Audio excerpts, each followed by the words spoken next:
السلام علیکم ورحمۃ اللہ وبرکاتہ۔ عزیز ساتھیو، قرآن کریم میں اللہ پاک کا ارشاد ہے ادعونی استجب لکم، جس کا ترجمہ یہ ہے مجھ سے دعا مانگو میں تمہاری دعائیں قبول کروں گا۔ دعا اللہ تعالیٰ سے مانگنی چاہیے اور اس میں کوئی جھجک محسوس نہ کرنا چاہیے کہ ابھی تو مانگا تھا، بار بار کیسے مانگو، کیونکہ اللہ تعالیٰ سے جتنا مانگا جائے تو ہمارا پروردگار بار بار مانگنے سے خوش ہوتا ہے، اکتاتا نہیں۔ دوسری بات یہ کہ دعا ہاتھ اٹھا کر بھی مانگ سکتے ہیں اور بغیر ہاتھ اٹھائے بھی مانگ سکتے ہیں، زبان پر بھی مانگ سکتے ہیں اور دل میں بھی مانگ سکتے ہیں، لوگوں کے سامنے بھی مانگ سکتے ہیں اور تنہائی میں بھی مانگ سکتے ہیں، چلتے پھرتے بھی مانگ سکتے ہیں اور بیٹھتے لیٹتے بھی۔ غرض دعا مانگنے کے لیے کوئی پابندی نہیں، پاک ہو کر بھی مانگ سکتے ہیں اور ناپاکی اور جنابت کی حالت میں بھی مانگ سکتے ہیں، البتہ بادب ہو کر ڈھنگ سے دعا مانگنی چاہیے۔ دعا میں بے ادبی اور بے ڈھنگی نہ ہو، مثلا ایسی چیز مانگنا یا ایسے الفاظ سے مانگنا جو اللہ تعالیٰ کی شان عالی کے خلاف ہو یا تیری عاجزی اور بندگی کے خلاف ہو تو ایسی دعا نہ کی جائے۔ مثلا ایک واقعہ یاد آیا، ہمارے ساتھ ایک طالب علم ساتھی مدرسے میں پڑھتا تھا۔ جب ہم عصر کو چھٹی کے اوقات میں تفریح کے لیے باہر نکلتے تھے تو وہ جب کسی بنگلے اور کوٹھی کو دیکھتا تو یوں کہتا کہ یا اللہ اسی طرح کوٹھی مانگتا ہوں اور ابھی مانگتا ہوں، ابھی دے دے، اور کہتا کہ یا اللہ 1 کروڑ روپے مانگتا ہوں اور ابھی مانگتا ہوں، ابھی دے دے۔ تو میں کہتا کہ اللہ کے بندے، تمہارا اللہ تعالیٰ کے ساتھ کوئی زور تو نہیں جو ایسی دعا مانگتے ہو، چپ ہو جاؤ کہیں اللہ ناراض نہ ہو جائے۔ وہ کہتا کہ کیوں نہیں، وہ دوسروں کو دیتا ہے، مجھے نہیں دے گا۔ مدرسہ سے فراغت کے بعد اس کے ایک عزیز عالم سے ملاقات ہوئی تو میں نے اس کا نام لے کر پوچھا کہ وہ کیسا ہے۔ انہوں نے بتایا کہ وہ ایک زمانے تک ایک مسجد کا امام تھا، لیکن خاموش رہتا تھا، کسی سے کوئی بات وغیرہ نہیں کرتا تھا، اور آج کل تو اس کا دماغ خراب ہو کر پاگل ہو گیا ہے۔ میں دل میں سوچا کہ شاید یہ دعا مانگنے میں اس بے ادبی کا اثر ہو۔ اللہ تعالی ہم سب کو بچائے۔ چوتھی بات یہ کہ دعا میں مغفرت، ایمان کی سلامتی اور ایمانیات اور اخروی چیزوں کو مقدم رکھے۔ پانچویں بات یہ، دعا اپنے لیے بھی مانگے اور اپنے عزیز و اقارب اور ساری دنیا کے مسلمانوں کے لیے بھی مانگے۔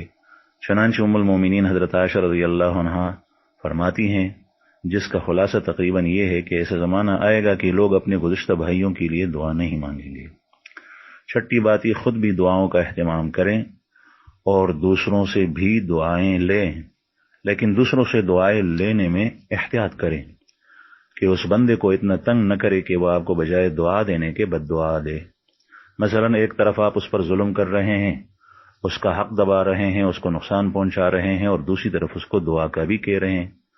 مثلا کوئی والدین کی خدمت نہ کرے اور ان کا خیال نہ رکھے اور ان سے دعائیں لینے کا متمنی ہو تو ظاہر ہے کہ وہ بد دعا ہی دیں گے۔ آپ ان کی خدمت کریں گے اور ہدایہ اور تحائف سے نوازیں گے تو اس کا دل آپ کو دعائیں دے گا۔ یا کسی کو بار بار کہیں کہ میرے لیے دعا کرو، میرے لیے دعا کرو، اور اس کی مصروفیت کا خیال نہیں کرتے بلکہ اس کو دق پہنچا رہے ہیں تو وہ آپ کو کیا دعا دے گا۔ چنانچہ ایک دفعہ کا واقعہ ہے، ہم حج کے موقع پر مکہ مکرمہ میں ابھی بیت اللہ جانے کا ارادہ تھا، نماز کے لیے بستر سے اٹھا، وضو کی تیاری کر رہا تھا کہ اچانک فون آیا۔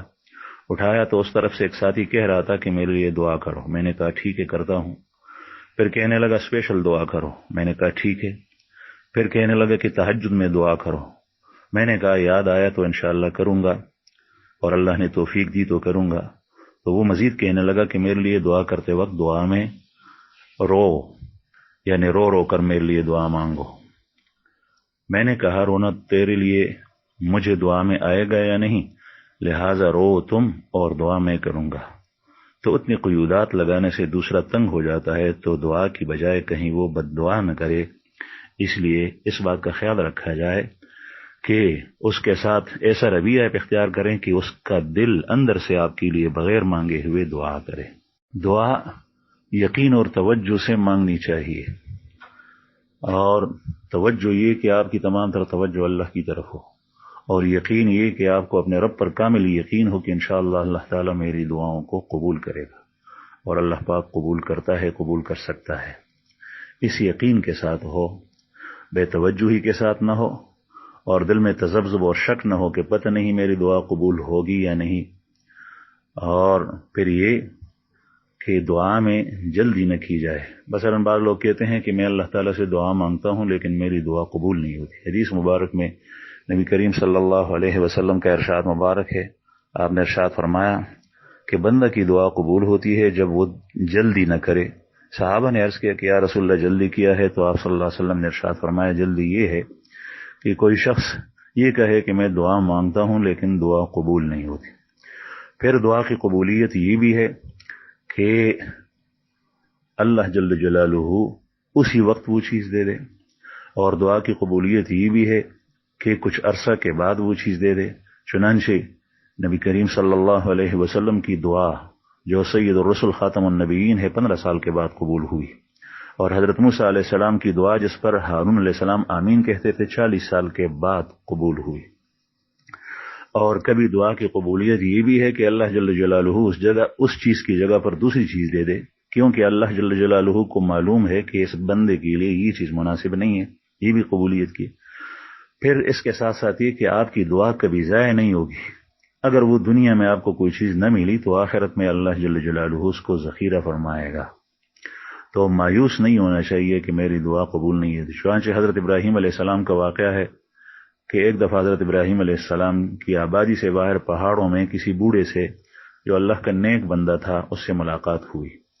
وہ بڑے میاں ابراہیم علیہ السلام کو جانتے نہیں تھے، اور حضرت ابراہیم علیہ السلام کی اس سے ملاقات ہوئی۔ لمبا واقعہ ہے، کتابوں میں آیا ہے۔ اخیر میں ابراہیم علیہ السلام نے جب اس سے رخصت لینا چاہی تو اس بڑے میاں سے کہا کہ چلو دعا کرتے ہیں، میرے لیے بھی دعا کرو، ہم دعا کرتے ہیں۔ تو اس نے کہا کہ میں کتنے سالوں سے دعا مانگ رہا ہوں، میری دعا قبول ہی نہیں ہوتی۔ تو حضرت ابراہیم علیہ السلام نے سب سے پہلے تو اس سے دریافت فرمایا کہ پہلی بات تو یہ ہے کہ دعا کبھی اللہ جل جلالہ کسی نیک بندے کی قبول نہیں کرتا، اس لیے کہ اس کا دعا کرنا اور دعا کے لیے ہاتھ اٹھانا اللہ جل جلالہ کو اس میں بڑا مزہ آتا ہے۔ جب وہ بار بار دعا کے لیے ہاتھ اٹھاتا ہے تو اس بندے کے ساتھ اللہ کی محبت ہوتی ہے، اور یہ ہاتھوں کا اٹھنا اور دعا مانگنا اللہ پاک کو بہت پسند ہوتا ہے۔ اگر اس کی دعا قبول کرے تو شاید پھر وہ نہ مانگے، چنانچہ اس لیے دعا میں تاخیر ہوتی ہے، دعا فوراً قبول نہیں ہوتی۔ پھر اور جو لوگ ایسے ہیں کہ جن کی دعا مانگنا وہ اللہ جل جلالہ کو پسند نہیں، تو فوراً اس نے مانگی یا نہیں مانگی اور پھر اللہ پاک دے دیتا ہے، چونکہ اس بندے سے اللہ تعالیٰ کو نفرت ہے، وہ بندہ اللہ کو پسند نہیں ہے، تو اللہ جل جلالہ کو اس کا ہاتھ اٹھانا پسند نہیں آتا، فوراً وہ چیز دے دیتا ہے۔ تو کبھی نیک بندہ ہوتا ہے لیکن فوراً دعا قبول نہیں ہوتی۔ پھر حضرت ابراہیم علیہ السلام نے اسے پوچھا کہ تیری وہ دعا کون سی ہے جو آپ کئی سالوں سے کر رہے وہ قبول نہیں ہوتی؟ تو اس نے کہا کہ اللہ کا ایک نیک بندہ ہے، اللہ کا پیغمبر ہے ابراہیم خلیل اللہ، میں اس کی تلاش میں ہوں، میں یہاں انتظار کر رہا ہوں کہ شاید وہ مجھے مل جائے لیکن اس سے ملاقات نہیں ہوتی۔ تو حضرت ابراہیم علیہ السلام نے ارشاد فرمایا کہ وہ میں ہوں۔ تو بہرحال دعا میں جلدی نہ کرنی چاہیے کہ میری دعا قبول نہیں ہوتی، انشاءاللہ اللہ پاک قبول فرمائے۔